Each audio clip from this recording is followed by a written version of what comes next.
Hi, I'm Ashley Sherrard. In 2016, my daughters and I experienced an unspeakable loss. My husband passed away very tragically and unexpectedly due to epilepsy. And so we found ourselves without dad and without husband and without the one who really led our family. And we were launched into a grief process. Now, I went insane for about a month, and thank God my family was around. But as I kind of started to settle into the fact that this was a process and I was going to be okay and the kids were going to be okay, I started to experience an empowerment through my grief. And it really is my mission now to empower women, particularly women, to use the grieving process to launch forward into this new life that they are going to have to build for themselves and to really live the truest, most authentic versions of themselves. And grief will help us to refine who we are and to grow and to experience things we have never experienced before if we treat it the right way. In our Western culture, we look at grief as a negative thing, and although it is sad, it can be very empowering and very positive in the end. So today I want to talk to you about memorials because I think memorials are a great way to launch us into the first steps of the grieving process.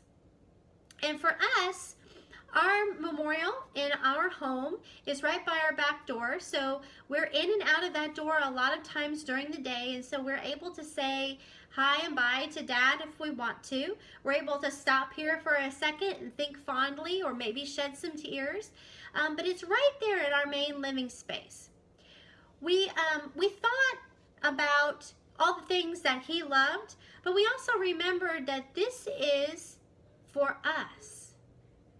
He has gone on to be freed from the bondage of this world, and so this little memorial is for us to use to move through our grieving process. And so not only did we think of the things that made him happy and proud, but we thought about the things that would help us. We put things out on this altar that would help us. We put lots of his Navy things out because he was a proud member of the United States Navy and served honorably for over 28 years.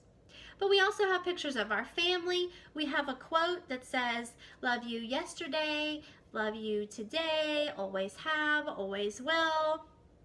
That may not be exactly right, but that's the gist of it. We have his flag from the funeral, and we change things out. You know, we have so many things that it's fun for the girls and I to say, well, what are we going to take down and put out for Dad now? And we have an opportunity to share memories with each other in those moments, to think fondly of the good times that we had together. And sometimes we cry, and sometimes we laugh a lot. It's helped us a great deal to have this memorial here. Now, we cremated my husband, and so physically he is here in our home. But that doesn't, if you buried your loved one or if you had the ashes distributed, that doesn't mean that you can't have a memorial in your home. And it's highly encouraged that you would do so. It's a way to creatively grieve.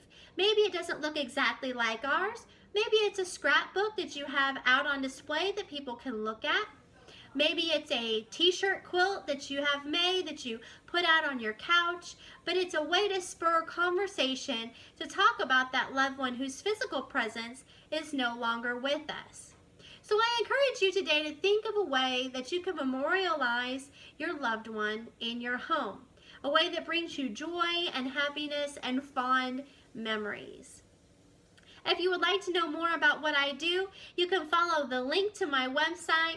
If you would like to have me speak at one of your engagements or your women's group or your grief group, I would love to do so. You can contact me through that website, and I hope to see you very soon.